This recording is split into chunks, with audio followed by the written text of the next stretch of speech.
So thanks for being here, or else I would turn it off and go home, I guess. I don't know. Well, today we're going to be talking about the seller paperwork and going through and talking about how to fill out the seller paperwork so that when you get a listing. Last Friday we did the listing presentation where we talked about what to do in terms of a listing presentation. And then today's going to be, okay, now we've got the listing. How do we fill out the paperwork? What's the paperwork we need to fill out? Where do we get the information? All that kind of stuff. So before we get going with that though, any wins or successes? Anything exciting happen with anyone that's online here? Or I do have Anna in the room now with me, so any wins? No wins. All right. How about online?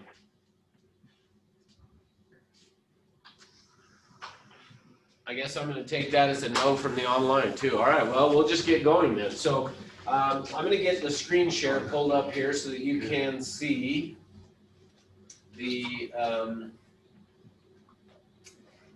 paperwork as we go through it. And I sent out also to most of you the paperwork that we're going to be using yesterday. I sent it out as part of an email. I'm going to throw it into the chat box here in 1 second as well, so that you'll have it in there as well. So let me gotta do that from my computer over here though. So give me 1 second and I'll put that in the chat box here, so that if you didn't get it, you can access it.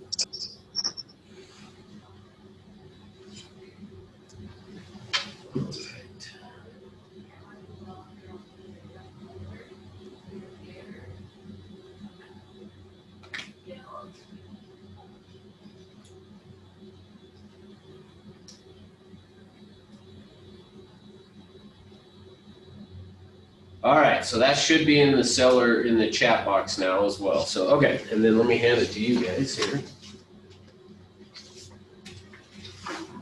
Thank you. Okay, here's where we're going to do this. So we're going to go through and talk about all of the how to fill this out and all of those kinds of things. So as we go through and do that, if you have questions, feel free to unmute yourself. I probably will not keep as close of an eye on the chat box. So if somebody in online notices something that someone's put in there, my preferred would be just unmute to ask your questions. But in the event you can't, then just put it in the chat box and somebody else will tell me to check the chat box. All right, as we get started though, I know we got a bunch of people online there. I just want to remind you that when we talked about this on Tuesday, but so this class is part of the 12-hour new agent course, meaning that you get 12 hours of continuing education. And for any of you that have been licensed less than 2 years, it is required that you take the 12-hour new agent course at some point during the first 2 years that you have gotten your license. And so this class is part of that 12-hour course. So think of it this way. It's a scenario where if you attend all 6 of the classes, you will get credit for the 12-hour new agent course. If for some reason you end up missing, then I can't give you credit for it. So think of it this way. It's either you get 12 hours of CE or you get 0 hours of CE. And so keep in mind that as we go through these, that you've got to attend the 6 classes in order for me to then give you the credit. So if for some reason you had to miss, the next go around, you could take that day that you missed and then I can give you credit. But this happens almost every year, is somebody will email me and say, I know I attended those classes that you did on the 12-hour new agent course and I don't see that I've gotten credit and I need to renew my license this month. Do you know why I don't have credit?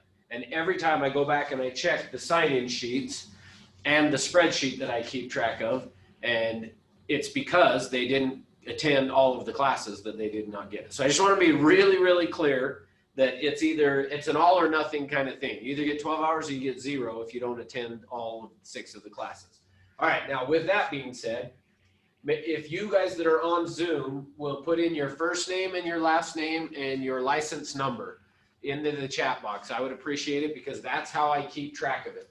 And like I said, occasionally somebody will say something about, oh, I was there, I just must have forgotten to put it in. Well, unfortunately, if you forget to put it in, then I can't do much for you. So I don't need your license number every single time in each of the 6 classes, but I need it at least in one of the classes so that I can use it to give you the credit. So any questions on that from anyone in Zoom land?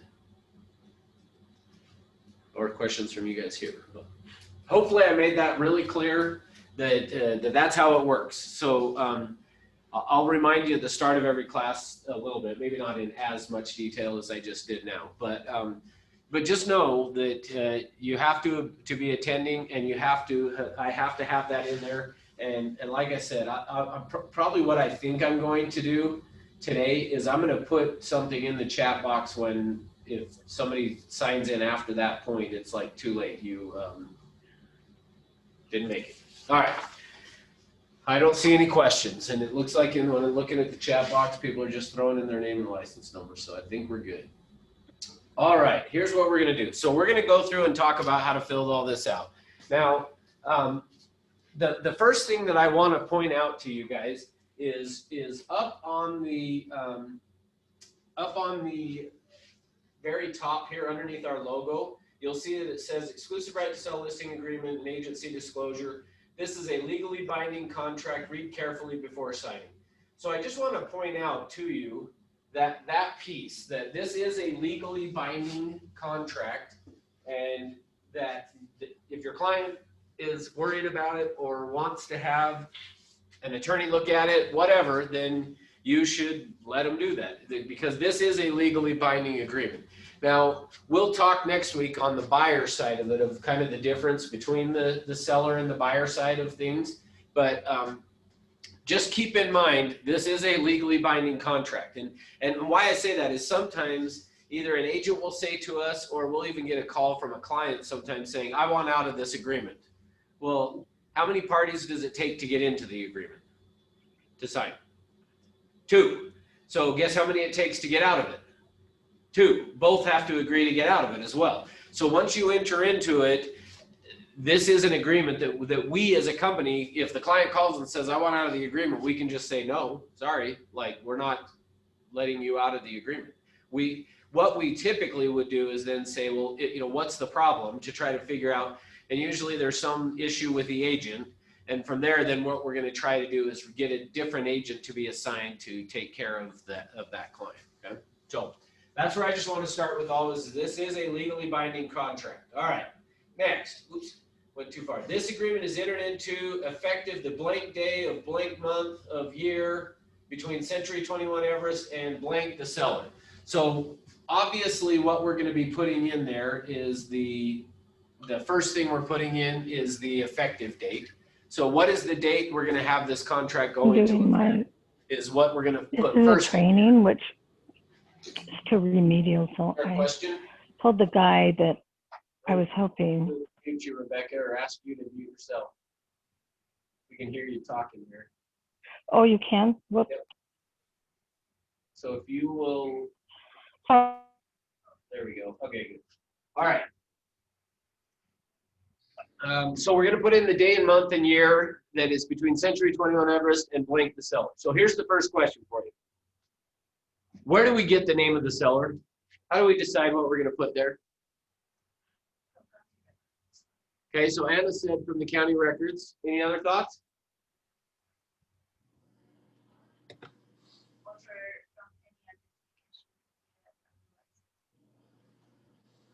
Okay. So Zoom, are you guys not going to unmute and participate? Russ, this is Matt. There's 2 things on this. So you could put an effective date, let's just say today, right? And Yep. you have to, to me, it's important to ask them who is on title, because it could be the husband and the wife on title. Is that correct? And then also, what I found is that even if you enter into it like today and they sign it, you have to almost do an addendum to put the MLS in, right? Because the MLS almost or wants you to put it the day of the contract. Is that correct? Yeah, so good. Yeah, good question. So let's talk about that. Thank you for bringing that up. So we've got up there at the top, it's effective date of blank day and month and year. Now, it used to be that what we would do is when we went out to meet with the seller, or even if you were sending it to them electronically, you would just always put the day that you were having them sign the contract as the effective date. But now our preference is that we want to get it on the MLS with professional photography done.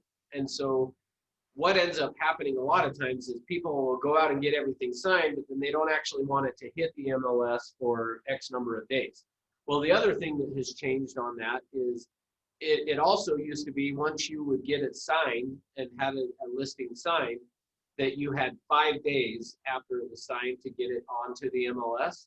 Well, that changed just not too long ago, actually, to where now you have 1 day. You have to get it on to the MLS within 1 business day of when you go out and list the property.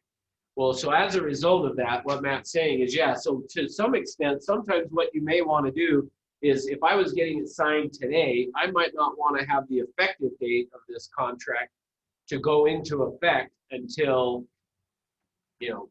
today's Thursday. So I guess maybe Monday or Tuesday next week, however long it's going to take me to get a photographer out there to do pictures. So the other thing that we will typically do, just to be safe as well on that, is there is another form that we don't have in this packet. It's a listing exclusion form that basically says we've explained to the client the advantages of the MLS and that they're choosing not to have it go on the MLS until a certain date. Now, technically, if we put the effective date of this to be Tuesday and we put the MLS printout, which we'll get to in a minute here, we put the date on it to be Tuesday, then really we wouldn't need that listing exclusion form because we're dating everything as this is the effective date that it's going to go into effect and all those things. So yeah, so that's a good question, Matt. Back to on the seller. So on the seller, typically, and Anna brought up, we're going to go to the county records, which that's usually the place we are going to go to. The other thing that we can do is go to the title company and ask them, which I think is a good idea to do that, to go to the title company, and here's why. Now, you don't see this, it happen a ton, but we will see occasionally what ends up happening is that, that when you look at the county records, let me just get this quick flash here, maybe. All right, sorry guys. Okay, when you go to the county records, it is right, probably 95, maybe 98% of the time, most of the time it is correct. But every now and then you will come across a scenario where someone is missing off of it. Maybe they've made a change or whatever, for whatever reason, it's not showing up on the county records. And so it is a good idea to check with the title company to get who the sellers are on that. Now, again, not like a scenario where if you're in a scenario where you've got the opportunity to get a listing, check the county records, take the listing, do all that. But then go to the title company and order your preliminary title report right away. So as soon as you get this signed, you want to get that preliminary title report ordered because you want to be able to see, is the seller who you had signed the contract, is that everyone who needed to sign the contract? Now, let me give you a quick scenario of a story that where something bad came out of it by not doing it. What happened is this: the agent, this is an agent I was training. He had gone and gotten a new listing, and he had done exactly what we've been talking about. Went to the county records, got the name, went out, met with the guy, had him sign the contract. The market we were in was pretty similar to what today's market is, and where things were selling really quickly. He goes out and he puts the home on the MLS, starts to market the home for sale.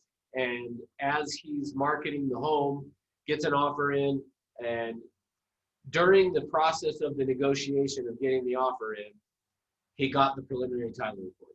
And when he got the preliminary title report, it showed that there was someone else on title besides just the guy who had signed the contract. Well, the agent then came to me and said, what do we do? And I said, well, thankfully, we don't have an accepted contract yet. Where we were in the process was they were still negotiating. So I said, you need to counter back to them and tell them as part of your counter offer that it is subject to this other person, whoever it was, at that point we didn't know, that it's subject to that person signing the contract. And so he did. Well, then he went to the seller and asked, who is this other person that's on the contract? And he said, well, it's my mom. And he said, okay, well, we need her signature on this contract, but we also need it on the real estate purchase contract. And he said, well, she's gone. She's out of town.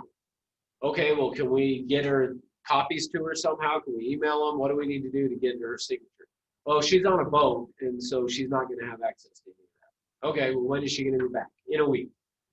So we get the property under contract, but it's subject to getting the mom's signature. And a week goes by, and the agent calls the seller. Okay, we need to get your mom's signature. Oh, she decided to stay out for an extra week. Okay, well, we still need her signature. Well, finally, after another week or so, we finally track down the mom. When the agent calls the mom and says, I need to get your signature, she says, for what?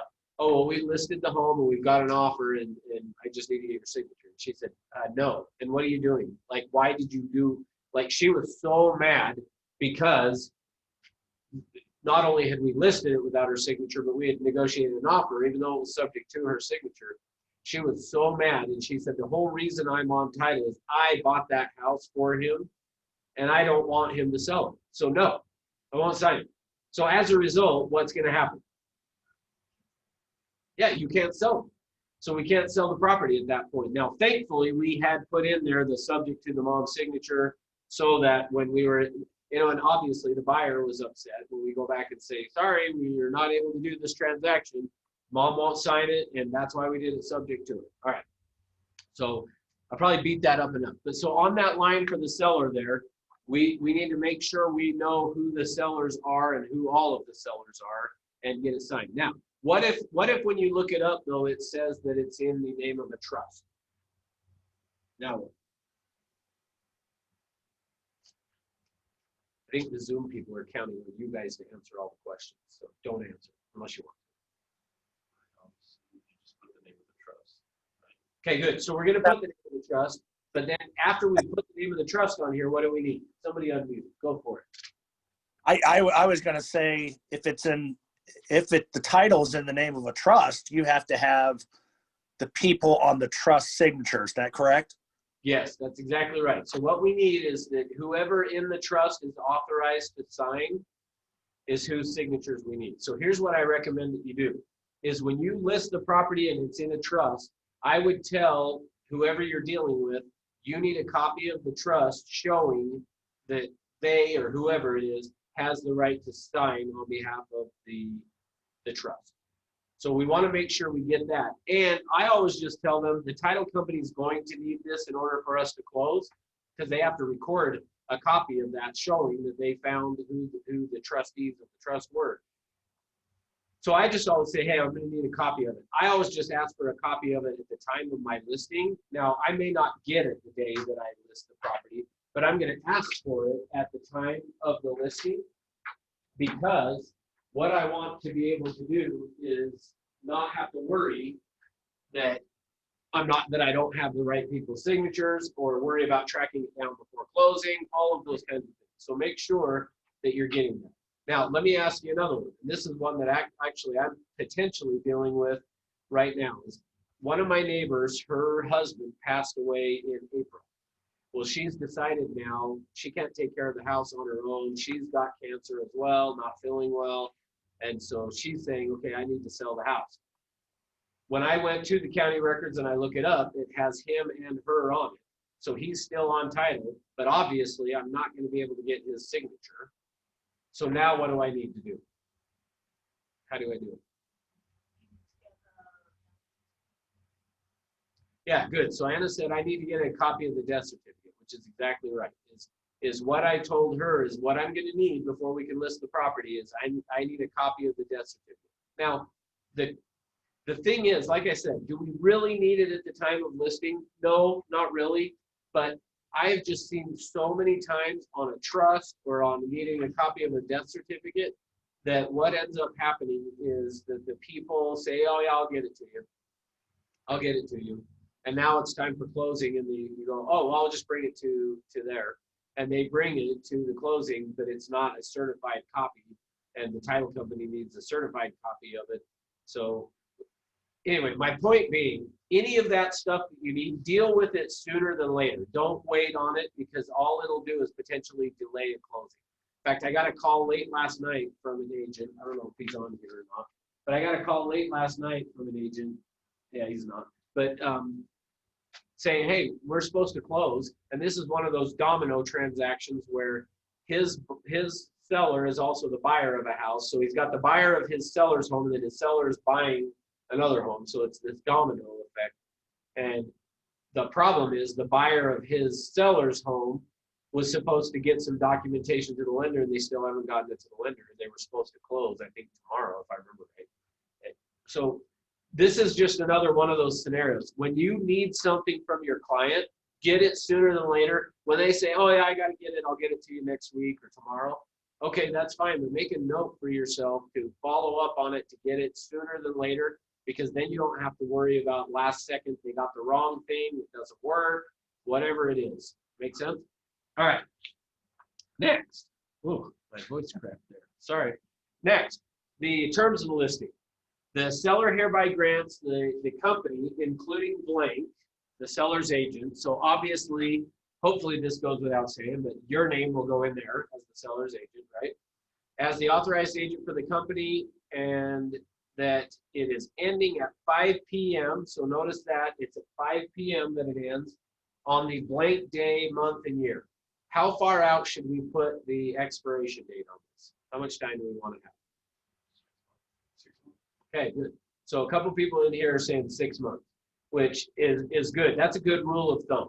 What if, though, you had somebody who said to you, well, I don't want to sign a 6-month listing. I only want to give you a 3-month or 4-month.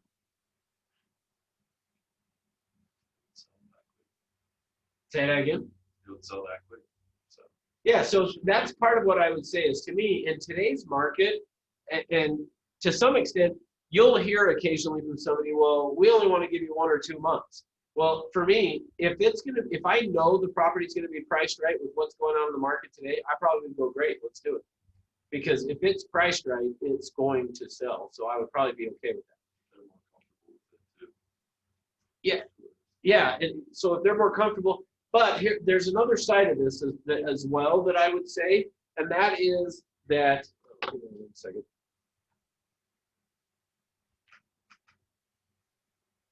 I got somebody keeps calling me. So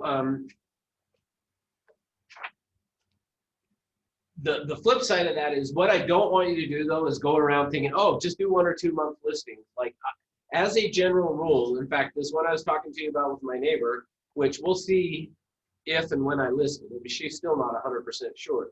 But when I filled out the paperwork, I put 6 months still in here, even though I know I probably don't need a 6-month listing on it. So as a general rule, I would recommend still err on the side of at least 4 months. At least put it 4 months out. I would not recommend that you're doing it less than that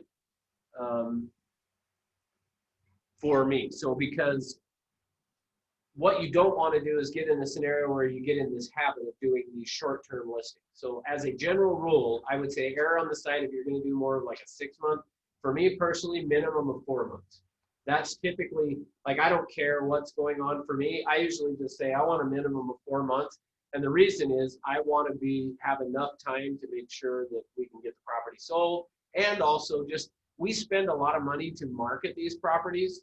As a company, we're spending a lot of money. And so as a result of that, I want to be able to get their property sold. But in the event I don't, that listing is going to draw potential other clients to me as well. And I want that to take place. So that's the other side of it to kind of keep in mind for you is every property that's out there for sale with your name on it is, think of it as a magnet to attracting other real potential buyers or sellers to you. Because what will happen, in fact, let me tell you this real quick one.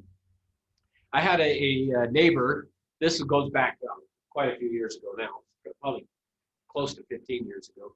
But had a neighbor that got a job transfer, and his company told him, hey, we've got a relocation company that you're going to work through. Well, what he didn't know is that the company I was with and the company we're with today is part of that relocation company. And so keeping this in mind, I guess, I'm telling you the story, but I also want you guys to understand this as well. We work with Carnish Relocation. And so when you hear of somebody that, hey, I'm getting a job transfer and that we have to use a relocation company through my company, there's a really, really good chance that that would still come to this company anyway. And so as a result of that, you want to make sure you're telling them, hey, it's highly likely that that's going to be with my company. But even if it's not, if a seller tells a relocation company, this is who I want to use, they're usually going to let them use them. So make sure you tell people that. Well, I hadn't told this guy that, but I also didn't know he was going to be moving. So I one day noticed a for sale sign, and it's an agent from the company I was with. And so I talked to him, and I just said, hey, I noticed you guys are moving. What's going on? And, yeah, my job's transferring me to Texas. And I said, oh, well, that's kind of exciting. And I said, I wish I would have known because, you know, I would have loved to have helped you. And he said, well, we had to go through our relocation company, and they told us that this is the agent they wanted us to use. And I said, well, you'll notice it's the same company I'm with, and I could have done it. And he said, oh, okay. Now, that's not necessarily the point of my story, but take away the point of make sure you're telling people that you can help with relocation. Here's the point. What ends up happening is my neighbor 2 doors down from me sees this other neighbor that's, you know, down the street a little ways, home for sale. They've decided now they want to sell. They go walking over to an open house that the agent was holding, walk into the open house and said, we need to sell our house. Will you come and help us? So when I say a listing is a magnet to attract other buyers and sellers in the area, that's what I mean by it is these other people that were thinking of selling now just seeing a for sale sign, they see an open house going on, they walk into the open house and said, we need to sell our house, will you come and sell our house as well? And so that one listing then turned into another listing for that agent, which really upsets me because then now I missed out on 2 potential listings that I could have had. And now let me back up from that. The truth is, and then this doesn't have anything to do with the paperwork, I'm just teaching you a sidebar here. The truth is, make sure you're talking to your neighbors and friends that they know you're in real estate and that you're there that can help them. Because the neighbor 2 doors down from me, I didn't know very well. And so my own fault on that, probably if I had been talking to them, I would have gotten that listing as well. So just keep those things in mind. All right, next. So we got the time frame in there where I would say minimum of 4 months that you want to do, but err on the side of doing 6. And that the agreement is for the property, real property owned by the seller described as. Obviously, you're just going to put the address of the property in there. So we put in the address of the property. All right, next. So if you guys have questions, like I said, I'm not really keeping an eye on the chat box. So if you have questions, either unmute or put it in the chat box and somebody else can tell me to check the chat box. All right, next then is brokerage fee. This next section here is talking about the brokerage fee. Now, what you will notice in here is that and there are some questions that I've been teaching this contract for 15 years, not this exact one, but listing contract. And there is a question that comes up every single class. So I'm expecting you guys to ask a certain question. I'm not going to tell you what it is. I'm going to wait and see if you ask it. If you don't ask it, then we'll just go on. But I'll be surprised if nobody asks. All right. So here's what it says, the brokerage fee. Now, let me back up. One other thing I forgot to tell you. With a client, how I usually handle this paperwork, this is how I usually do it with the client. So Brandon, let's say you're my client. Typically what I would say is, okay, Brandon, we can do one of 3 things with this. I can either just give you this and you can just read the entire thing and then ask me any questions you have. Or I can go through and explain to you what each section says. Or you can just sign it. What do you want to do? What do you guess most people say? Just sign it. I wish most people said just sign it. I wish they would say that. Yeah, instead what David's saying is right. Instead what they say is usually just tell me what it is. Tell me what I'm signing. More like a nutshell. Yep.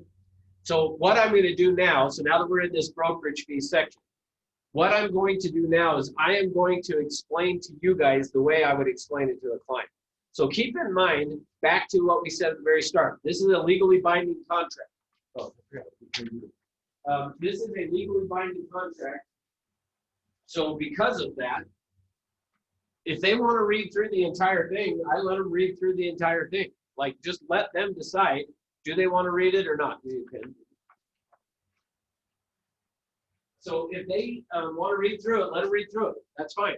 So that's why I say, I always tell them, if you want to read the whole thing, great. Which typically I would say, when you're, well, let me ask you guys, what personality style typically do you think is going to want to read the whole thing? Say it louder. Yeah. Analytical. Analytical.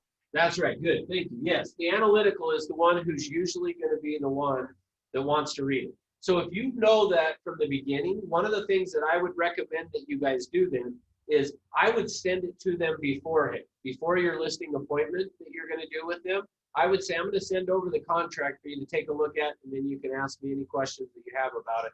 Because what I don't really want to do is hand this to Brandon and go, okay, just go ahead and sit and read it, and I'll just sit here for the next hour while you read the contract like that. So just kind of keep that in mind. But typically what I have found, in fact, I don't know that I've, even with an analytical, I don't know that I've had them say, yeah, give it to me and let me just sit and read it right here. Like, it happens from time to time, but it's pretty rare that really takes place. So, all right. So what I'm going to do with you guys is essentially, I'm just going to go through and explain it to you the way I would be explaining it to the client. So this brokerage fee section, what it says is that if during the listing period that we find a ready, willing, and able buyer for them, that they're going to pay us a commission. Now you'll notice in here that it says 7% plus a $4.95 of such acquisition price. So let me explain on this. On .loop, you can get contracts that show 6% or 7% as far as the brokerage fee, and then the whereas here it says plus $4.95 of the acquisition price as an administration fee. The minimum you need to charge as an admin fee is $295. So just know that's the minimum that you've got to charge. Anything that you charge above that will be yours to keep based on the split that you're on. And sometimes when managers, brokers, recruiters, whatever are talking to you, they will say it as anything you charge above the $295 is yours, which is sort of true, meaning it's yours, but on whatever split you're on. So it's not like you just get to keep the difference on that. It's whatever split you're on is what you get to keep of that additional. Now, the reason sometimes people will do more than a $295 is if you did like a $595, it is almost going to pay for you to use a transaction coordinator as well. So that's why sometimes people will do a $595. We actually had one agent in the company who did a 7% listing plus a $4,700 admin fee. And the client paid it. So keep in mind, like sometimes people get a little wigged out of like $295, but after that $4,700, we as a company instituted of like, no, $995 is going to be the max that you can charge on that. So really just kind of know going forward. Now, but the minimum is going to be $295. So don't just assume that you can't get a 6 or a 7% commission. Like, and so let me share with you this quick story of it. When I first started, I've told you guys the story that when I first started, that my manager just said, go knock on doors 2 hours a day, for 2 years, and you'll be good. Well, I also then threw in 2 hours of phone calls on top of that every day. But the very first time I went out door knocking, the first time, I went out with an agent and we parked the car, and I think I told you this, but when we got out of the car, I said to this agent, okay, he said, I'm going to go on that side of the street, you go on this side of the street. And I said, okay, what do I do if somebody says yes?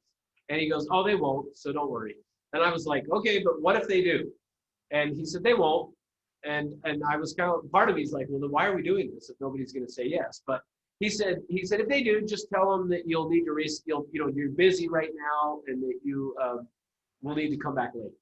And so what I do, in fact, if you're worried about it, what you do, if you're out door knocking and somebody says, yeah, I want to list my house right now, let's do it.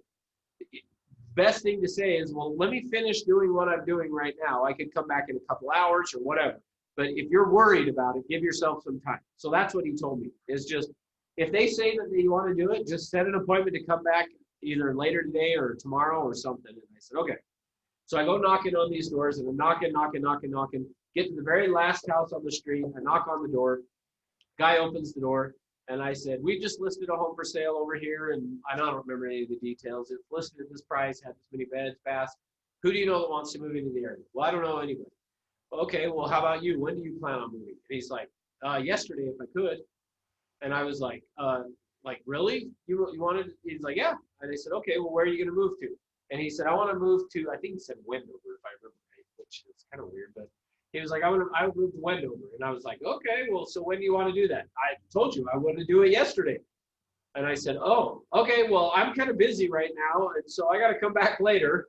And so I set an appointment. I went back to the office. I got to my manager, and I said, what do I do?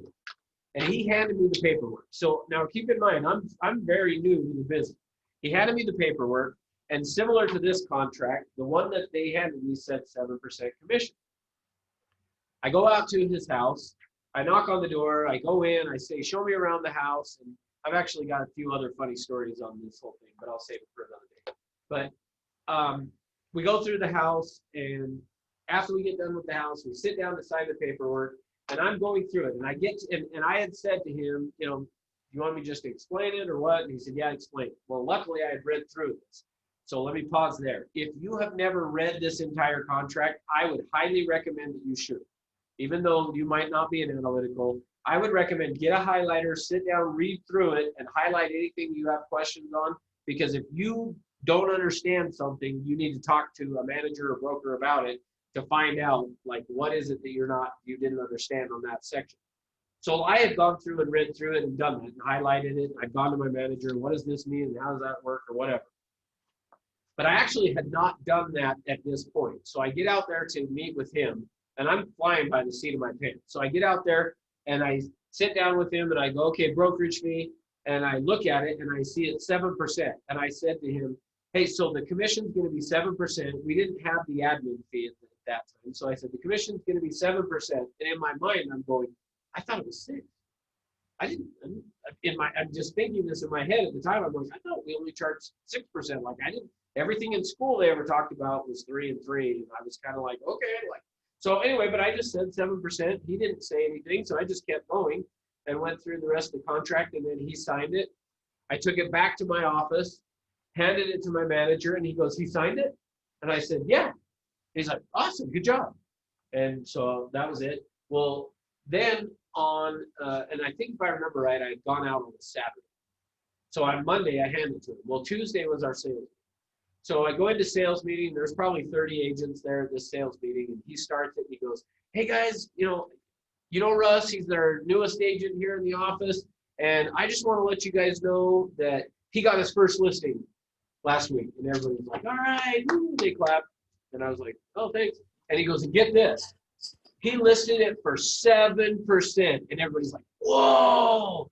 And I'm sitting there going, well, that's what the paper said. Like, I didn't know any different. What I found out later on is what agents would do is take this listing that said 7, cross it out and put 6% on there, and then initial it and turn it in. What? They felt like they were getting a discount.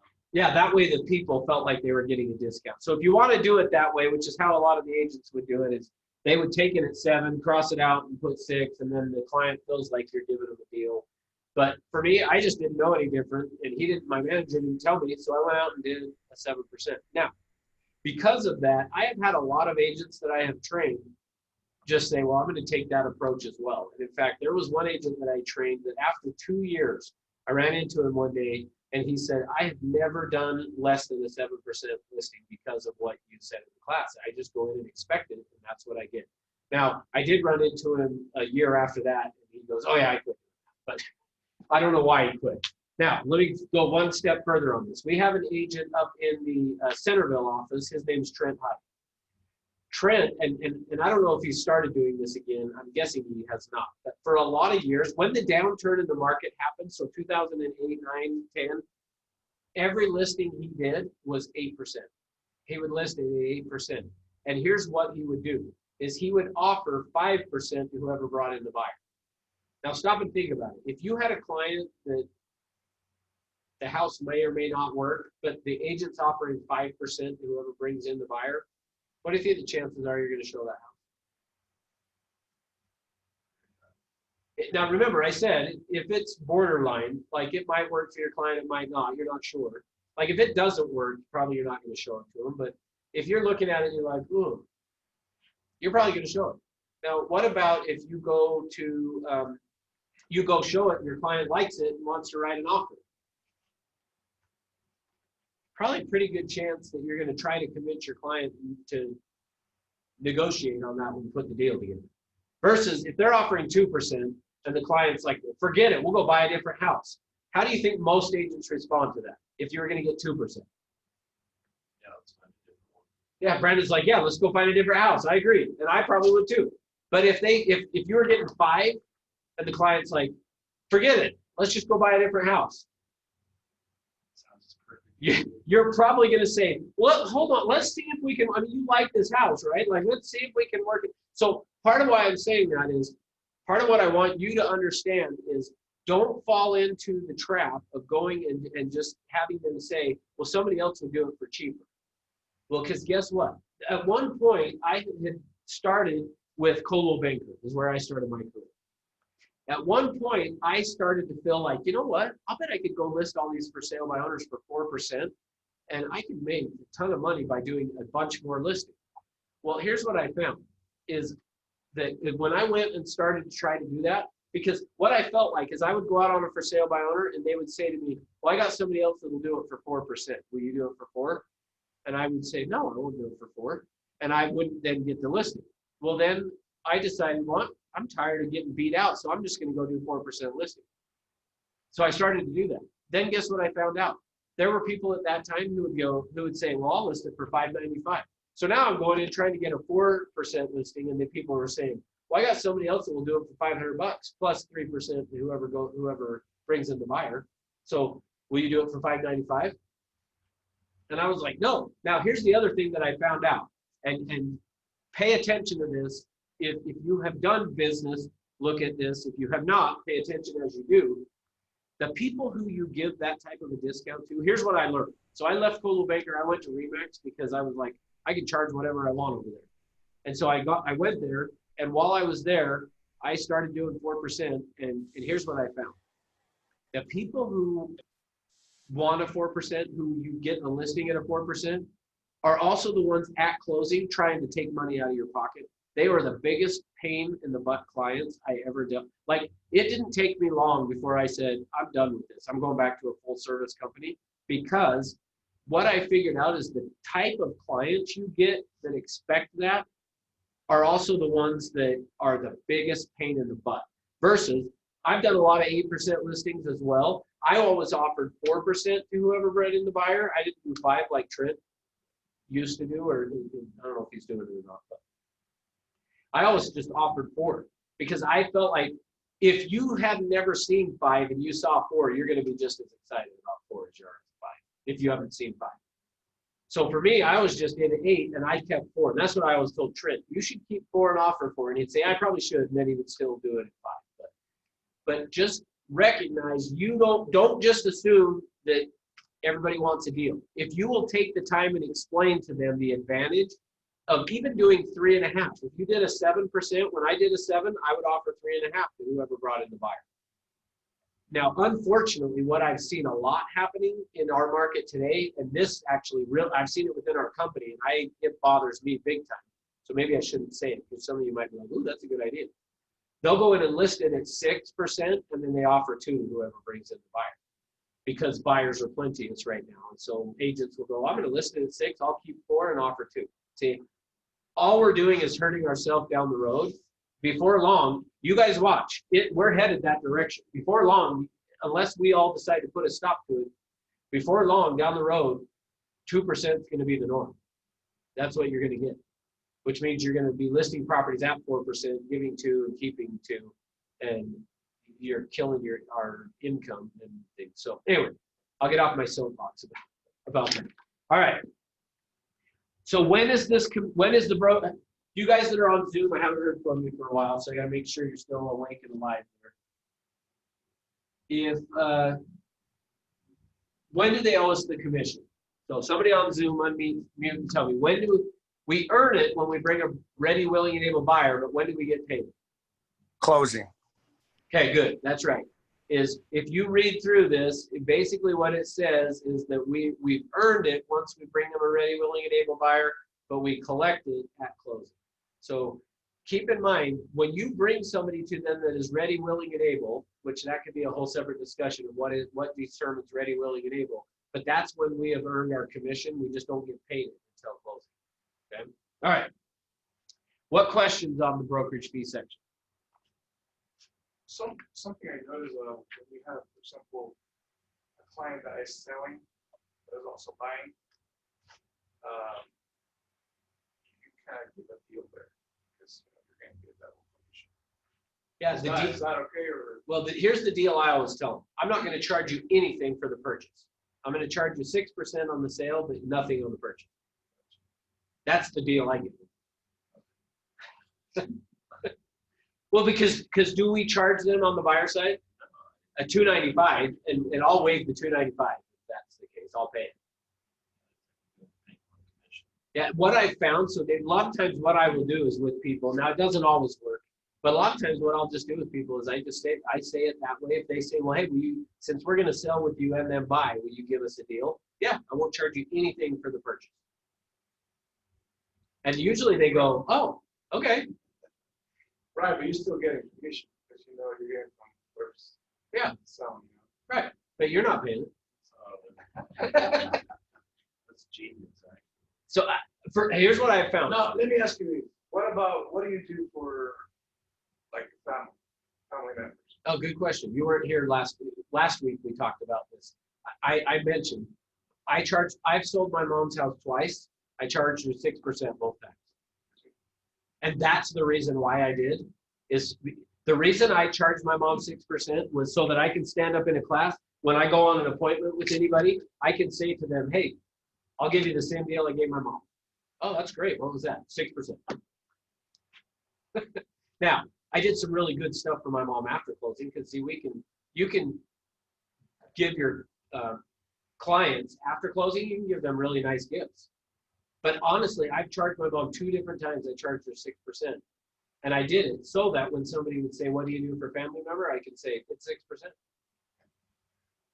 And seriously, for me, like, I'm not joking with you like that. I honestly, my mom didn't ask for a deal and I just charged her 6%. And then afterwards I went and bought her a really nice couch, for the home that she bought. I mean, like I say, I did some nice things for my mom, but I charged her 6%. When you go look at the closing paperwork, it was 6% I charged. So you can give to your client any type of a gift you want, as much as you want, but I still charge her 6%. So anyway, for me, honestly, that is, and what I do, I always blame it on the company. I just say, you know what, my company requires me to do a 6% commission, and so we have to collect 3.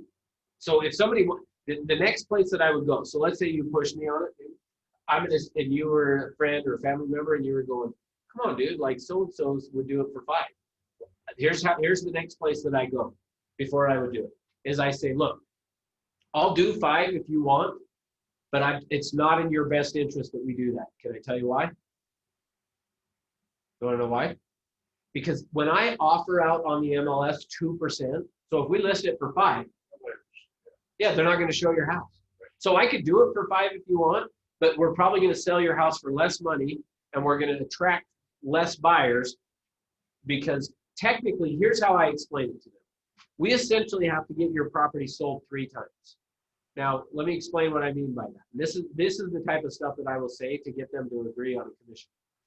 The first people we have to sell your house to is other agents. We got to sell them on wanting to show it to you, show their property, your property, to their client.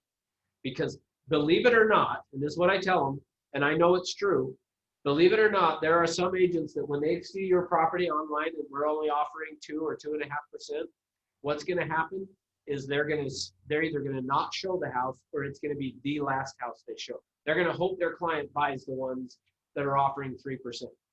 That's just how it goes. So they're going to show it last. And so we first got to sell it to agents. Meaning, now, with that being said, what do you think is going to happen though if we were offering 3.5%? When are agents going to show the house? Yeah, first. They're going there first thing because they're hoping their client walks in and goes, yeah, I like it. Let's write an offer. Okay, let's do it. So that's the next place I go with it, to try to convince them of why I just go, you know what? It's not in your best interest to do that. My company requires we keep 3. So if I charge you 5, we're only offering 2. I mean, do you want to do that? That means less money. Well, but if you see it this way, for example, you're the listing agent, and this client's gonna buy it with you. So you're gonna offer, you say, okay, I'll charge you 4%. I'm still gonna pay whoever brings me to buy it 3%. I'm just getting 1%. See, and I think that's what you should do. If you are going to give somebody a deal, that's what you should do. Right. You should offer 3. Because I know if I put 2%, nobody's gonna show me. Yeah. Well, unfortunately, in today's market, they will, because they don't have a choice, because there's nothing else out there. So, but here's the problem. We're creating that environment right now, and then when the market turns, it's going to be saturated, and it'll be too hard to go back. Is what I worry about. So that's where, for me, I agree. Like, I totally think if you charge less than a 6%, you should still offer 3. Just because, well, because you tell me, how do you feel when you go to show a house and you see you're only going to get 2%? Like, the truth, what do you feel? You don't want to show. Yeah, you don't want to show it. Like, you hope your client doesn't want to buy it, right? All right, let's see. Jordan put a question in here. I'm just noticing. And nobody on Zoom pointed out that Jordan put a question. Thanks a lot, guys, for getting Jordan's back. Although he did say, I want to interrupt the conversation. Okay. Okay, well, I'm counting on you, Philip, to tell me then. All right. Have I spent enough time on the commission yet? Any other questions? Yeah, it's only been 53 minutes and we're on section 2. But hey, the reason I do that is because, like, that is the most important part. I mean, truth is, you would not be doing this if you didn't get paid. So, like, as much as we want to say, like, it's not about the money and blah, blah, blah. If that's you, if you're saying it's not about the money, then just give me the money. Do the deals because you just like to do it, but give me the money. That's what I do. And if anybody does that, then I'll believe you're doing it because you want to help. You're doing it for the money. You might like to help people, but if you didn't get paid, you probably wouldn't do it. And then, like I said, if you are, then send me the check. I'll take it. All right. Next, protection period. So within blank months, how long should we put in there for the protection period? 3 months. Okay. Any other thoughts? Anna said 2. Do I hear 1? Somebody on Zoom, talk to me. I need to know you guys are still there. I'd say 6. Thank you. All right. Since I'm looking, I see Lindsay just put in. We put 1. Okay, good. 6 months. Okay. There is not a right answer. So Lindsay said on here in the chat box that they put 1, which for me, I would say you should at least put 1. For me personally, I do 1 as well. So Lindsay, I do the same thing, is I put 1. There's not a right answer, but I would say at minimum put 1. Here's how I look at it. So again, remember, if I'm explaining this to the client, when I get to this section, what I tell them is, what this section says is that if the property sells within, well, however many months you put in there, to somebody that we showed the home to during the listing contract. So let's say it expires, or whatever the expiration date is. So you would put in an expiration date of 4 months out. It gets to 4 months and 1 day after that 4 months, and they sell the property to somebody we showed it to, we would still be able to commission if that happens during blank months, whatever it is. So for me, I usually put 1 month there, but I think it's not a bad idea. I think somebody else said 3 months. I think 3 months is great. Here's how I would explain it to the client, is I always just tell them, this is to keep honest people honest. The whole purpose of this protection period is just, if it comes down to the last day of the contract and we're about to negotiate something, it protects me to still get paid. So in essence, it's just keeping you from telling somebody, hey, my contract expires tomorrow. If you come back, you can get a deal on it. That's the idea of this. Make sense? All right, next, seller's warranties and disclosures. The seller warrants that the property, to the company, that the individuals or entities listed as the seller. Oh, I just realized I need to probably scroll up on this so you guys can see it a little better. Here's basically what it says. So without reading it to you, here's basically what it says. Is that the seller is warranting to us that they have the ability and the right to be selling the property. But they are also going to fill out seller property condition disclosure forms for the buyer. So typically when I get to this section is when I will go to the seller property condition forms, which we'll get to in a little bit here. We will still be done here in a reasonable amount of time, just so you know, even though we're very start still with the paper here. We'll pick up the pace now, promise. All right, so I usually will go to the seller disclosures, but here's what I tell them at this point is those seller disclosures are probably going to be the most important thing you fill out. Now, I'll say more about that when we actually get to them in the packet here, but just for you guys knowing what I'm telling them right here is you're warranting that you have the right to sell the property and that you will fill out seller disclosures and disclose everything you know about the property. Next, agency relationships. Section 5.1 and 5.2. So on this one, when I get to this with the clients, this is what I tell them, is I always just say to them, what this section is explaining is that I'm on your side. We're sitting on the same side of the table, is I'm there to negotiate on your behalf. I'm here to help you get the most amount of money. I'm going to do everything I can to protect you. Like we're on the same team. Because sometimes they feel like they're negotiating against you.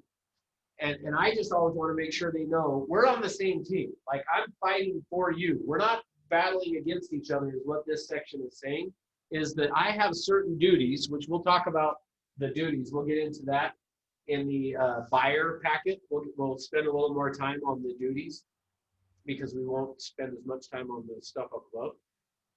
But I'm just telling them, I'm on your side is what this section says. And then 5.2 is the duties of a limited agent, which I'm just explaining to them what that means. What this duties of a limited agent is saying is if I end up representing the buyer or showing your home to somebody, and then I usually say to them, I assume you would want me to do that. If I have somebody that wanted to see the home, you would want me to show it to them, right? And what do you think they're going to say when I say that? Yeah, of course we would. Great. What this is saying, though, is that when that happens, that in that scenario, I would have to be neutral. So I'm not, in that place, I'm not on the buyer's side, but I also can't be on your side. I just have to kind of stay in the middle. Now, there are still things that I'm going to do for you, and there's still things that I would do for the client, but anything that could jeopardize the two, you know, I have to stay in the middle and stay neutral. Okay? All right. Any questions on that page? No. All right. Yeah, go ahead. Or was that a none? That was a no. Oh, okay, thanks. Just letting you know I was still here. Okay, good. I appreciate it. Oh, yeah. I need to have you guys. You guys that are online, let me see. What should we put in the? So, Okay. put in the chat box. We finally finished page 1 or something. So you got to put something in the chat box right now in order for me to give you credit for the class if you haven't. So, like where some of you guys put something. Yeah, Jordan said I'm awake. Here's what I want to know. Are the Jazz going to play today? Have they decided yet? Does anybody know? Anybody on Zoom? You guys are probably the ones checking and watching. I have no idea. Oh, all right. What is, oh, good. So that's a good question. Toastmasters is, we used to have a chapter here of Toastmasters. Toastmasters is a club, basically, that's designed around helping you to become a better public speaker. So we don't have it anymore, but this podium works great to put my computer on. So, but that's what Toastmasters is. At some point, we probably will do it again, just as a way for agents to get practice at becoming better presenters. All right. Now, so as we flip the page, just remember on this that, I'll scroll up here, is they need to initial in here. All right, next. So section 6, the expiration. So in section 6, this is talking about the expiration date of the contract. And here's what it says. So this one, because it's short enough, I'll just read it to you. The expiration date of this contract will automatically extend to the closing date if the property is under contract. When the property is pending or under contract, seller instructs seller's agent to not present any more offers. So that's important that you understand on this, and we'll talk more about that one in another section, the last part. But remember we talked about the expiration date. In the event we get a property, we get an offer, and it goes under contract, and the under contract date, the date it's supposed to close is after the expiration date of this, we're agreeing that this contract now automatically extends to that date. So that way we're still staying within our contract. And then the last part just says that once the property goes under contract, the seller's telling us don't present any more offers. Now, here's why that can be important in today's market. And that is because the reason that was put in here was back during the bad part of the market, back in 2009, where what would happen is you would be dealing with a short sale. You would submit an offer to the bank on a short sale. And then what would happen is you would get another offer in that was for more money. And as you guys learned in real estate school, any written offer that's sent to you, you have to present it to the seller. And so where that can be, and to some extent, even maybe where it could create some issues in today's market, maybe somebody gives you an offer or you get an offer accepted, and then a week later, somebody that didn't get it comes and writes an offer for $20,000 more than what you accepted. Well, you have to go present that to your seller. You go up and show up to your seller today, and you're now walking in with an offer. They're already under contract, keep in mind. You now walk in with an offer that's $20,000 above that. The seller is going to all of a sudden want to become very difficult for the buyer because they want it to fall through so they can get this other offer. Well, the idea of this is they've already instructed us now, once we're under contract, don't present me any other offers. That way you don't have to. Now you still could, if it made sense for you to go do it, be like, hey, let's do it, because maybe the other buyer's looking sketchy or whatever. You still can, but they're just on this, they're saying don't. So we don't have to. Okay, so that overrides the law of saying you have to present any written offer. Well, we don't because our client has told us not. Okay. All right. Section 7 is professional advice. On this one, here's how I do it. Remember I said to you that I'm explaining to the client what it says? When I get to this section, I always just tell the client, what this says is don't trust anything I tell you. And then they usually give you kind of this really weird look on their face, like, what? You just said you were on my side. Now you're telling me don't trust anything I tell you. Which I always just say that more as a joke. And then I just say, no, what it really says is that I'm not a property inspector. I'm not a CPA. I'm not an attorney. You're going to want to ask me questions around those areas. And yes, I may have some experience dealing with it in transactions, but what this section is saying is don't trust me if you're asking questions about property inspection, taxes, attorney, that kind of stuff. I am not the expert, and so it's all in caps. It's recommended that they get independent advice. Don't rely on us for that. Okay, so that's how I explain that.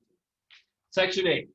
What this is saying is, in the event a dispute arises out of this contract, that we would first go to mediation. So this is between Century 21 and the seller, that we're saying if a dispute were to arise. So not if a dispute arises between the seller and the buyer, but between the seller and us as a brokerage. Okay, and we'll go to mediation first. Then section 9 says, in the event we end up in court, the prevailing party is entitled to reasonable attorney's fees. That section is pretty important. I have a friend who is in the title business, that the title company he was with got sued by another title company, and long stories, which I'm not going to give you all the background, but got drug out in court for a long, long time. Well, my buddy was an owner of, or part owner of this title company, and only 5%. And they ended up losing the lawsuit. And he was kind of like, well, I'm out 50 grand. That kind of sucks, but oh well. Well, then what happened is the other title company came in and said, now we're going to sue you for our attorney's fees, which was like tons more because it had drug out for so long. And then he ended up actually settling on it and having to pay over 100 grand, I think it was. I don't know for sure. But he ended up paying over 100 grand because of a section like this. So just keep in mind that this section says if you end up in court and you lose, you get to pay our attorney's fees as well. Okay? All right, section 10 is advertising and seller authorization. This is where they're authorizing us to market the property. And then we've got this You guys online, if I forget to scroll up, feel free to unmute and tell me, but section 10 is talking about these things, and then it's got an A through M. And a couple of, I'm not going to go through all of them, but I want to highlight a few of them to make sure you're aware. First one is that they're giving us permission to disclose to the MLS after closing the final terms and sales price. Why do we need that? Somebody on Zoom.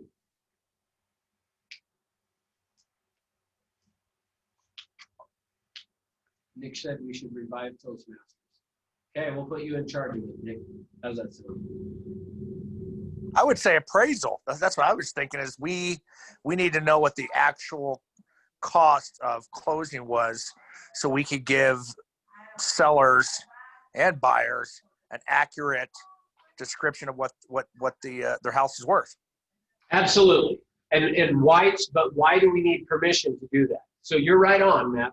That's why we need it. But why do we need permission to do it?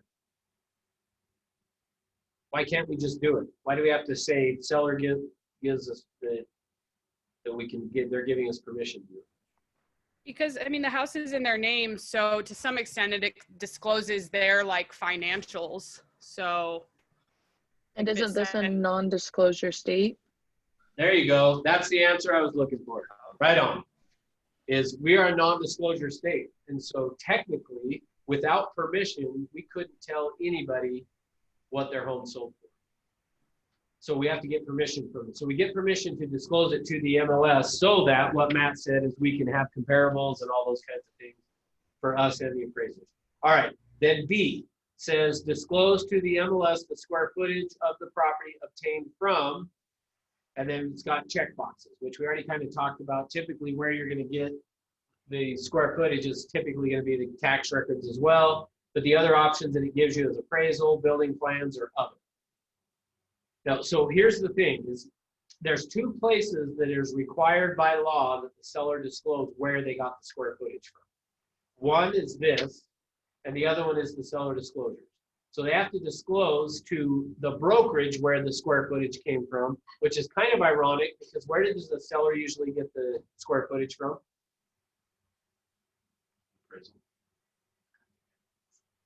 Usually it's from us. We go to the county records and then we tell them, here's what your square footage is, usually what happens.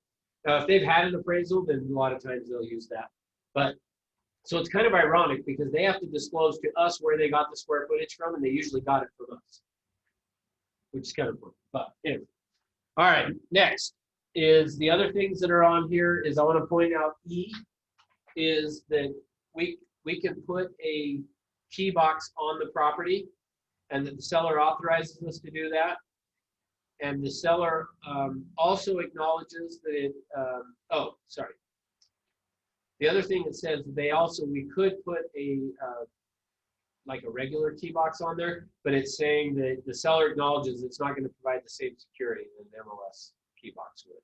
So we typically want to do that, okay? G gives us permission to put a sign on the property. H is to order the preliminary title report. I is a home warranty. And then the rest of this is that we can communicate with the seller for the purposes of soliciting real estate to get around the do not call list. We can put the earnest money in an interest-bearing trust account, which we don't do.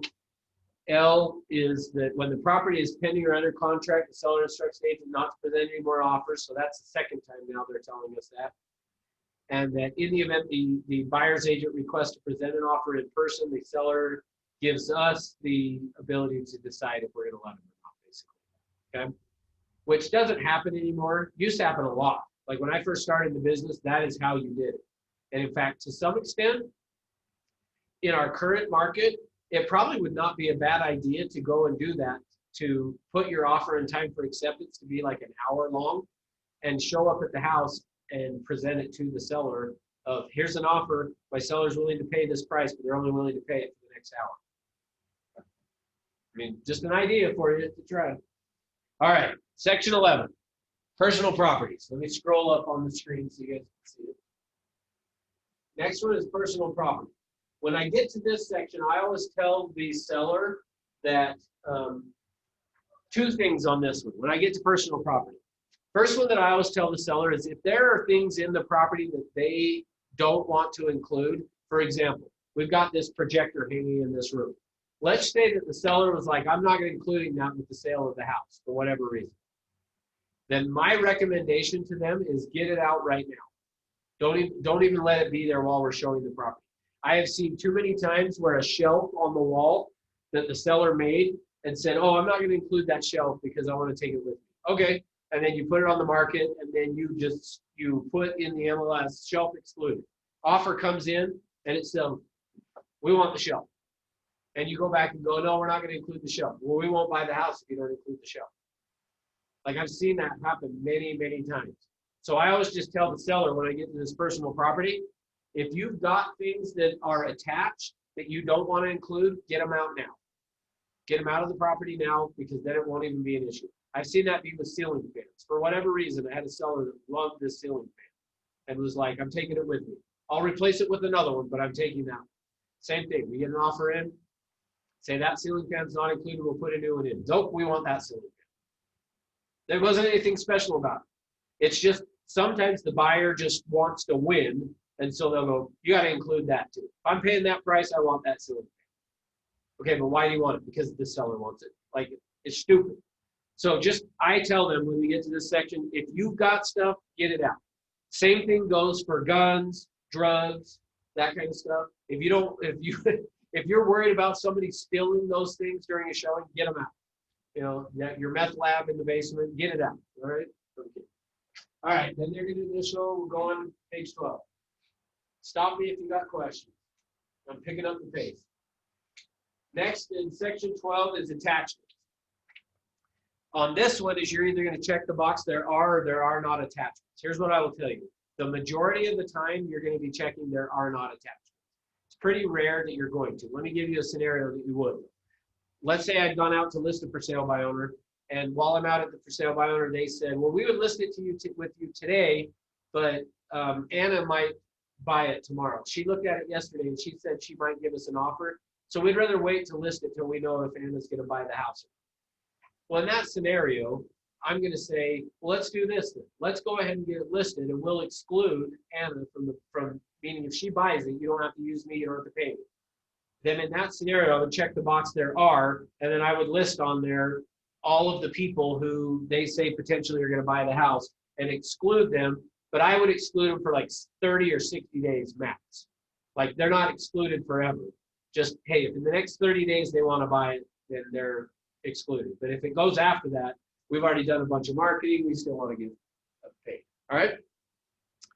Section 13, equal housing opportunity, basically just says we're going to follow all the fair housing laws, that we are not going to discriminate against somebody, and you are going to have times where you're going to have a seller say, okay, well, when we want to make sure that this house goes to a really good family, and they'll throw in other things along with that, whatever, they'll say exclude certain things.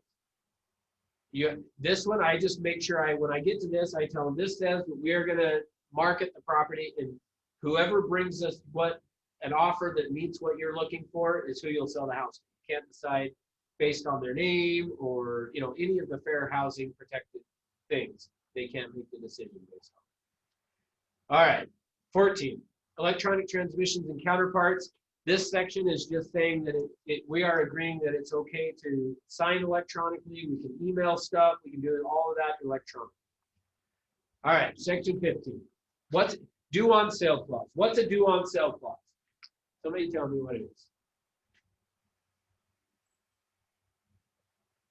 Not all at once. This is a disclosure for like liens that if you sell the house, it will be due right on the spot. It's an option in the clause, right? Okay, good. Yeah, a part of it. What else? What did you say, Brendan? Oh, just that the full sale price is due at closing. Okay, good. Yeah, so Whether part of it's it. cash or whether it's finance. There's more to it than that. Some loans have certain regulations. And again, if you break those regulations, you have to pay the bank. Okay, good. So I'm assuming you guys couldn't hear Anna, so I'll repeat. Basically what she said is there's going to be certain things in that deed of trust that they've signed that says that they can or can't do certain things with the property. If they violate those, then this due on sale clause says the bank can come in and say, you owe me the full amount, full payoff. Even though we agreed to let you pay it off over 30 years, you've now violated some of the agreements that we had. Therefore, pay it off now. So that's what a due on sale clause. So an example of that, when I'm talking to a seller, what I tell them on this, where that matters is ultimately, if we're going to try to sell this home by seller financing, or you're going to do a lease option on it, you could potentially run into an issue with the due on sale clause, because there probably is something in their note and trust deed that says that they can't turn around and sell the property and then finance it. If you sell it, you got to pay it off. That's typically what that's. So really, if they're not doing that, if they're just doing the traditional sale that we do, they probably don't need to worry about this due on sale clause. But it's there just as a reminder in case you ended up doing one of those type of things. All right. 16, Foreign Investment in Real Property Tax Act. So the Foreign Investment in Real Property Tax Act, basically what it says is this. If the seller of the home is a foreign investor, and ultimately what this is really about is making sure the IRS gets paid taxes on the gain, okay?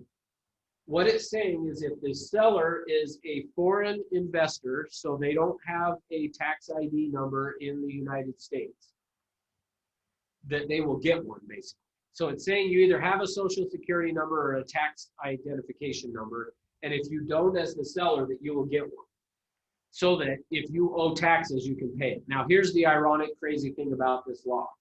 The way that it's written and the reason it's so important, more so for your buyer to understand than even the seller, is if a buyer buys a house from a seller, a foreign investor, and they owed taxes on the sale of that home, and they didn't give to the title company a tax ID number, the buyer now owes the taxes for the seller. Isn't that crazy? So if you go and buy a house and the seller is a foreign investor and they didn't pay taxes and there was a gain, you would owe the taxes for that. So ultimately what's happened is the government has put it onto the buyer to say, you better make sure that if the seller, if they're a foreign investor, that they give a tax ID number to the title company. So really that's your only concern. So for us, though, you'll notice on here, there's a place for them to check boxes that the buyer is or is not a foreign person. And if they are, they will give us a forwarding address of where they're going to be so that we can track them down. But the biggest important thing is to make sure the title company collects a tax ID number. As long as that happens, as long as the buyer makes sure that the seller does that, they're covered. The buyer won't have to pay, as long as they've gotten it to the title. All right, section 17. This is the entire agreement. There's not anything that's not disclosed in here in writing. And then the seller signed it, you sign it as the listing agent, and notice before you flip the page though, oh, I gotta scroll down, you guys need to remind me. Before we flip the page, notice in red right here on the bottom it says, do you have a real estate need, a property to sell or purchase outside of our market area or the state of Utah? Good question to ask when you have your client sign it is, wherever they're going, can you help them either by you being their agent or you help them by referring them to somebody else? Or if they're coming in from out of state, do they have a property they need to sell somewhere else? Good way to just remember you to get paid a little bit more money. All right, next. Next page is, any questions? I guess stop me if you do. I'm just going to keep going. If you don't, stop. All right, the next is the residential listing input form. Now on this form, here's what I want to point out to you. This is the form you're going to fill out to put the property on the MLS, at least for the Wasatch Front. I don't know if we have anybody from St. George online. Do we have anybody from St. George on? Guess not. All right. Anything along the Wasatch Front, you're going to use this form. You will notice this little black dot here next to list price. Anything on this form that has a black dot next to it, you'll notice lease considered, no black dot. Black dot here, not one here, not one here. Any place there's a black dot is a required field. So you have to put something in that box or we can't put it on the MLS. So as you fill out this form, just know anything that has a black dot on it, you have to fill in that section. If it's not, you can leave it blank and it would be okay. So just make sure that you are filling those out. So as we go through this, essentially you're just going to fill out everything you know on it and then have them initial. So let's go to the next page. I'm going to go a little faster on this one, but if you want us to be answering questions, let's stop and talk about it. There's a couple of things that I will explain. All right, on page 2, same thing, anything with a dot like acres there, you got to put in how much the acreage is, how much of the basement's finished. This section you're going to put in on each level what the square footage is. Check the box for which level has the master bedroom. Bathroom is full, 3/4, half, all that. HOA information, and then we start to get into these check boxes. Now, let me explain on these check boxes to you. Here's how I do it, is I will typically, as I'm walking through the property, I'm going to have this form in my hand and I'll check the boxes of things that apply. But here's what I've learned. I always miss something. I'm always going to miss something on these check boxes. So as a result, what I recommend that you do is just say to the seller, hey, check this for me and make sure I didn't miss anything. So I have them look through all of this to see, did I miss anything on the check boxes? Here's what I'll tell you. I always do. I always miss something. It's just, so don't worry about it if you do. You're probably always going to miss something that they're going to go, oh yeah, we have a walk-in closet. Or, oh yeah, we have this or that. Okay, great. And then I just have them check the box. Okay. All right. Listing information here. This is where you're going to put the listing date. So remember I said that at the start of this, that you're going to put when the, on page 1 of the listing agreement back there, we had the effective date. Well, you're probably going to have this match that effective date of it, or like I said, if it doesn't, if you put the effective date as the day you sign it, but it's not going to hit the MLS for more than 1 day, then what I would recommend is you use that listing exclusion form and have the date here of when it's going to hit the MLS. You'll put your expiration date here and then check whatever boxes and fill that out as it applies. All right, still scrolling here. More check boxes that apply to what we talked about. So I'm going to just scroll down here to the remarks section. Okay, so flip in your packet to the section that has the remarks. Under this public remarks section, or just, I guess it just says remarks, it used to say public. Under this remarks section, here's how I usually do it. When I'm sitting down talking to the seller and I've had them look through this and check whatever boxes, what I usually do then is I say to them, what are the things that you would want us to put in the remarks for people to see? What are the things you want to make sure that people know about your house? And then they'll tell you what they want to make sure of. Now, here's what I learned, is in the past, I would always try to figure it out and write it for myself. And then what would happen is I would get it on the MLS, and then once they would jump on the internet and find their house, because they're all going to do that because they want to see it, and they read the remarks, and then they would call me and be like, hey, you forgot to mention this, or why didn't you say that in the remarks? So I just found, in order to keep that from happening, I just ask them right here, what are the things you want to make sure we mention? And they'll tell you, and essentially they'll write the remarks for you if you do that. If they'll tell you, oh, make sure you point out this and point out that. And I just write it in the remarks section there. Or I have even handed it to them and said, hey, just write in here the things of how you want it to sound or what you would want it to say. And what I found is then if we miss something, the phone call that I get from them is, oh, I forgot to tell you. I'm sorry. They're apologizing to me because they want something added there. Not like, why didn't you do this? And upset. They're calling saying, I'm sorry, I forgot to tell you. We ought to put in the remarks, da, da, da, da. So that's on the remarks section. I always just ask them what they want in there. And that way, because that, for me, that's the worst part of on the listing is figuring out what to put in the remarks section. All right, agent remarks would just be anything that you want an agent to know about, not the public. Okay?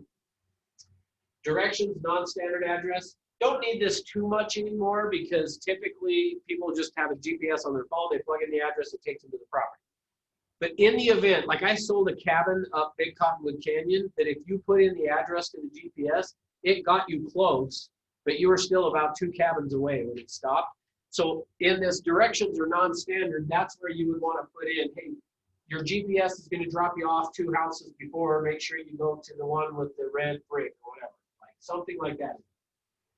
Exclusion remarks is going to be about anything you're excluding. Like I said, my recommendation is if you're excluding it, get it out of the house now is the better option. But in the event you can't for some reason, right, here's where you put in exclusion remarks. HOA remarks would be here, just anything you want them to know about the HOA. All right, then they're going to sign it. Next is the property condition disclosure. So on this, so I know you guys are probably watching, I don't know, what TV shows on at home right now. What are you guys watching on TV right now? Put that in your chat box. See if I can trick anyone to tell me. All right. Pay attention, I guess what I'm saying. If you guys are on Zoom, pay attention right now. When I get to the seller property condition disclosures, here's what I tell the seller. These are the most important papers you're going to sign in this whole entire transaction. These forms, the seller property condition disclosures, are the ones that if you end up in court, these are either going to set you free or they're going to hang you in court. So these are the most important forms you're going to fill out. More important than the purchase contract, more important than the listing agreement. In my opinion, these seller disclosures are the most important forms. Why? Why do I say that? Why are they so important? More information put out, less things they can try and see. Okay, good. Ultimately, it's what anything that you put in here that you disclose that happened basically eliminates a lawsuit from happening on that, essentially. Now, here's what I mean by that. So my house, last Friday, middle of the day, my wife sends me a text. We have a problem in the basement. Okay, what's the problem? She said, the carpet's wet. Okay, do you know why? She said, well, I'm not sure, but I'm guessing we have a leak. Well, I could have guessed that. Like, so I said, okay. Well, I said, well, I'll be home as soon as I can, so let me finish up what I need to. So I finished up what I needed to. I jump in the car, I go home, and where it's at, where she told me it was at, I had an idea of what the problem was. But I get home and I open the closet, and yep, the carpet's wet. Well, that's where the main water shutoff is. Well, right above the main water shutoff is the pressure release valve, the PRV. So it's spraying, I mean, like not spraying, but dripping, I guess. So it was more of a drip than a spray, but it was a pretty consistent drip of water. Well, here's the point. When I fill out property disclosures, most sellers would, in that scenario, want to be like, well, it wasn't really that bad, and I caught it right away, and we shut off the water. And so I shut off the water. I went to Standard Plumbing Supply. I bought a new one, went home, got out my pipe wrench, took it out, put the new one in, tightened it back up, good to go.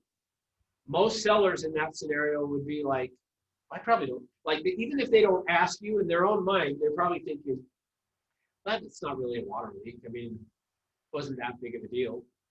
Well, here's the problem. Let's say that there ends up being mold from that and some issue comes from it and the buyer decides to sue the seller because of that mold. They come back and go, you didn't disclose, you didn't tell us you had a water leak there. See, the seller thinks, well, I don't want my property to look bad, so I'm not going to disclose that kind of stuff. In actuality, though, if you disclose that and then somebody gets sick from it and you ended up in court, here's what's going to happen is the judge is going to look at it and go, well, the seller said right here that they had a leak. Did you not check it to see if there was mold? And then the buyer says no. And guess what the judge is going to say? Buyer beware, should check. They told you there was a problem. Why didn't you check it out? So ultimately, I have a friend that is an attorney, and he's a real estate attorney. He sold his property in Farmington, and the buyer told him, we're not going to do a property inspection. He told me personally, he re-got his seller disclosures, and he checked yes on almost every box. And he told me, the reason I did that and checked yes on everything is because they're not going to do an inspection. And he said, I want, if they try to come back and sue me for some reason, I want the judge to look at it and go, well, the guy said yes on that. Why didn't you check it out? Like he said, I disclosed every little crack in the stucco, He said he disclosed everything. See, ultimately, if a seller understands this properly, the more they disclose, the less likely that they get sued, number one. But if they do, the more likely they're going to win because they disclose. So for me, the hard part, I think, for me would be, depending on when I sell the house, is remembering, oh yeah, we had that day that we had that leak or whatever. Like, but to some extent, almost all, I find it hard to believe that there's like anybody in any household that has ever not had some type of a little water leak. That, I mean, even if all you did was put in there, yeah, the kids filled up the bathtub and splashed water out one time or something. Like, even if you had put that, you're protecting yourself from somebody coming back and suing you about some issue. Does that make sense? I probably beat that up way too much. Here's the point. If the seller says to you, should I disclose? It doesn't matter what they say after should I disclose, the answer is yes. If they said to you, Brandon, should I disclose that this carpet's dirty? To me, at that point, I go, yeah, you should. Because what we don't know is there something underneath the carpet that's a problem that's creating that dirty spot that a buyer's going to down the road find it and come back and go, you didn't disclose the X or Y. Like, but if you disclosed it, you can. Now that's probably a bit of an extreme of like the carpet's dirty. Like, don't anybody go in and tell somebody, you should disclose every place there's a stain in the carpet. Like, that's not what I'm saying. But if they ask you, the reason I say if they ask you, should I disclose, that the answer is yes, is there's probably more to the story than what they're telling you. When they say, should I disclose this, there's probably more, meaning, like, let's use mine as an example. You come out to list my house and I go, well, we did have the PRV leaked, but I think we caught it like right away. Like, my wife went downstairs and noticed it was wet and we caught it. Should we disclose that? The answer is yes, because the truth is, I don't know how long it was dripping like that. Long enough that it got to the carpet and got the carpet wet, but I don't know how long. And like I said, it was a fairly steady stream, so I know it wasn't too long or the whole thing would have been covered. But here's the point. Should I disclose? The answer is yes. I don't care what they ask me. Should I disclose this? Yes. Whatever they say after should I disclose doesn't matter. The answer is yes. Did I beat that up enough? All right. So they're going to go through on these, check the boxes. In the event that they need to explain something, there's a spot here for it. In the event that doesn't work, I don't know if I have a copy in here. Go through it. Yeah, I do. Okay. In the event they need more room on here, there is an addendum to it at the end here. Hopefully you guys don't get sick by me scrolling this fast. All right.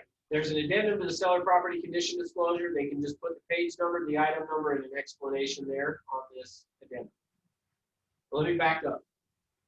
On this, so they're going to go through and check the boxes, yes or no, and then write in. Now, here's what I always tell them. If you will put down, like for me, if I said, hey, we had this leak, I went the same day that we noticed it, I went and bought a new valve, pressure release valve. I replaced it, put it in, and it hasn't leaked since. Now the onus is on the buyer to go check it out. All right, let me see. Lindsay's got something here. She said, when I present sellers with this form, I tell them right off the bat that if there's ever a question or if they should disclose something, the answer is yes. Perfect. Yes, exactly. All right. Next thing on here is the square footage we talked about. They've got to disclose where they got the square footage from, county records, appraisal, building plans, or other. Foreign investment, real property tax act. Again, this is where the seller is disclosing to the buyer they either is or is not a foreign person. And then verification by the seller is going to sign and date. The buyer signs and date. On this, one thing just to point out, sometimes buyers feel like they don't want to sign this form because they're like, what? That means I agree to it. They're not agreeing to it. They're just acknowledging receipt, that they got a copy. So it's just proving that they got a copy. And then down here is the disclosure form update. So for me, I always tell the seller, I want you to fill this out at the time of the listing. I want it filled out as soon as they can. Like, I'll leave it with them as homework. So if I'm at their house and they sign it, great, I'm gonna leave it, you fill it out, I'll come back and pick it up. Or you can send it to them in dot loop to fill out, however you wanna do it. But I leave it as to them. I want to get it back filled out as soon as I can so that I can check it to make sure they didn't leave anything blank, stuff like that. Okay. Once we've done that though, let's say that it's 2 weeks go by before I get an offer in, or a month or 2 months. Before I send it over, I need to ask the seller, have there been any changes? Have you had any new water leaks or any issues that you said no to on here that now should be yes? And if the answer is yes, then update the form. If not, check that there are no changes and sign it today.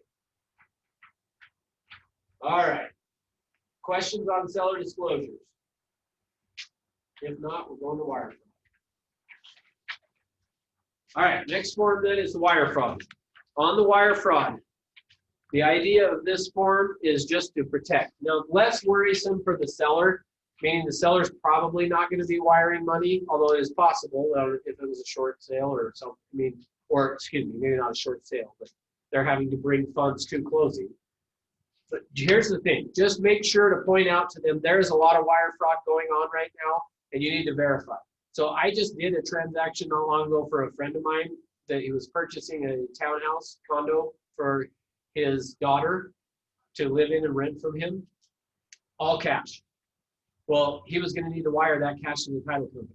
Like, I was so overprotective on let's verify, call, don't just send it, make a phone call to the title company. Don't get the phone number off of any emails you sent. Go look it up on the internet, make sure it's the place, call and talk to them, and get the wire number. And Russ, also proceeds from the sale of property. Highly important that they understand the title company only can respond off what they're receiving. So there's been a couple cases within the last year in California and Utah where between 125 and $1 billion was sent out to the wrong place. So if you're a seller, it's uber important that the wire fraud is based on the proceeds that the title companies. Yeah. Which, and I think the title companies are being careful as well, but Yeah. but especially more so the buyer sending it in. I mean, if the title company wires it to the wrong place and it gets lost, they'll have to make good with that. But if the buyer wires their money, so my friend, if he would have wired it out to some unknown thing, he's not getting the property, and you're probably not getting the money back either. So you're kind of screwed at that point. So pardon the French. All right, so you're going to explain that to them and have them sign it. And notice it has underlined here, confirm wiring instructions by personally speaking to the intended recipient. Like, just that's the main thing to tell them. All right, last piece here, I think, oh no, we got two more. Affiliated business disclosure. On this one is the form that we're going to have the seller sign. And in essence, what it's telling them is that Inspiro is a partner of ours, and that they are, notice in bold, you are not required to use the listed provider.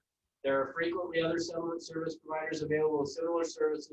Sometimes agents are like, I'm not having my client sign that because they're not going to use Inspiro. That's fine. And in fact, the form actually says you might want to check around. So don't worry about that. It's just a RESPA thing that we have to have it signed. We are in the process of starting a title company as well. So before long, this form will be updated to include the title company saying the same thing. Here's their fees, here's what they charge. You're welcome to check around, but just kind of know that's will be added to it. So we have the seller sign it, even though right now the seller's not probably having on the sell side, and Inspiro probably doesn't matter. But we're just getting you in the habit of doing it because before long there'll be another box added for the title. All right, last form, and then we're done. And that is the disclosure and acknowledgement regarding lead-based paint. Okay, so you guys on Zoom, put in the chat box, do I need to use this form? And you guys that are here, you have to answer me. Do I have to use the lead-based disclosure of lead-based paint if the home was built in 1978? Yes or no? So I have had one yes and one no in person here. Okay, two no's and one yes.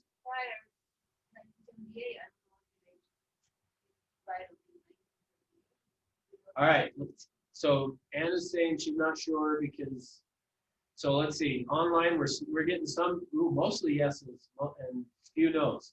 The answer is no. If it was built in 1978, we do not need the form. If it was built, the way the law is written, and I don't know why they worded it this way, but prior to 1978. So we don't need it for 1978, but we need it prior to. So how you're gonna know is when you're on the MLS, number one, when you list a property that is, when you put in the year built and it's prior to 1978, it's gonna ask you to upload this form to the MLS. So now, is it gonna hurt if you did it? No. Yeah. So in fact, actually, when you say playing it safe, I've done a lot of bank foreclosures. The property could have been built 2019. They're going to give you a lead-based paint disclosure because exactly what you're saying. They just want to be safe. It's like saying yes on the box. Yeah, it's kind of the same thing. So for me, like if I know the home is built, if it's close, you might want to, but typically whatever the year build is what I would go on. All right. So how do you fill it out? So this lead warning is telling each purchaser about it. So actually, let me back up. The law says this has to be done prior to writing an offer. So the seller needs to disclose to the buyer prior to writing an offer. Well, the good news is the MLS now requires you to upload the form. So you need to get it filled out. So what you're going to do, and I keep forgetting to fix this, for some reason this has a checkbox in it. The purpose of the checkbox is to remind you don't put a checkbox. It's not a checkbox. It's a place for initial. So the seller is going to initial that they either know of lead-based paint or number two here, that they have no knowledge of lead-based paint. So they're initialing one or the other. Then they're going to initial one or the other here that they have provided the buyer with available records and reports. So if they know of lead-based paint, we also need the records and reports. If they have no knowledge, then they're going to initial that they have no reports either, unless they have reports that say it doesn't have lead-based paint. I got a question, Russ. Go ahead. When did they stop using lead-based paints? It must be, I mean, right? So it's prior before 1978. Did they stop using lead-based paint in the 80s or like, right? You know what I mean? So how, most people probably don't know. They've been using synthetic paints or whatever, right? I mean. Yeah, I think it must have been prior to 78 because that's why we have to use the form. So I don't know the year. Do you know, Rick? 1977 was the last year they were able to even sell the paint. Okay. So 1978 was all pulled from the shelves, was put away because it was considered a hazardous material. But so the point being, I guess, to maybe what you're saying, that it's possible somebody bought some paint in 77 and they didn't paint it until 79. That's possible, but that's why I think it's true to 78. I think you have to really, just tell people don't chew on the paint chips. At the end of the day, that's the secret. All right. Section 3 is for where the buyer's going to fill it out. So I'm going to save that till we do the buyer packet. Hey Russ, I have a question real fast. Yeah, so go ahead. If the seller acknowledges that they don't know, is it on the seller to find out or the buyer's due diligence to find out? Buyers. Okay. Yeah. If the seller's saying I have no knowledge, then it's up to the buyer if they care. They may not care. So it's up to the buyer if they care. Okay. So yes, a great question. Anna's asking what do they do to find out? What they end up doing is basically chipping off some of the paint. I don't know. Yeah, so really back when we were doing the bank foreclosures, we had to be certified in this.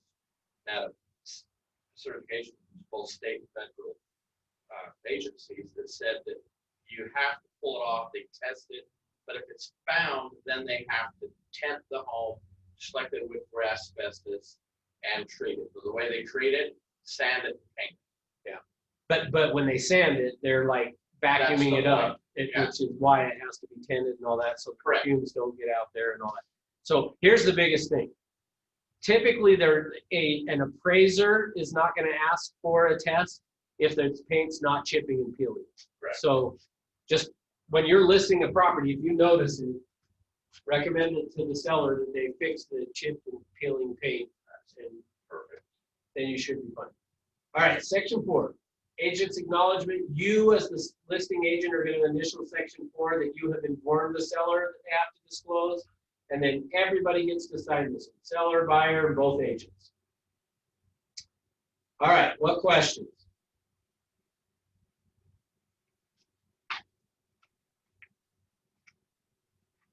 No questions? All right. Well, thank you for being here then. So here's what will be next week. We'll be continuing on with this, the 12-hour new agent stuff. So on Tuesday is going to be the CMA and Thursday is the buyer packet. So Tuesday, I'm going to teach you how to do a CMA. So, sound good? Okay, thanks for being here, guys. Talk to you later. Rock and roll. Rock and roll.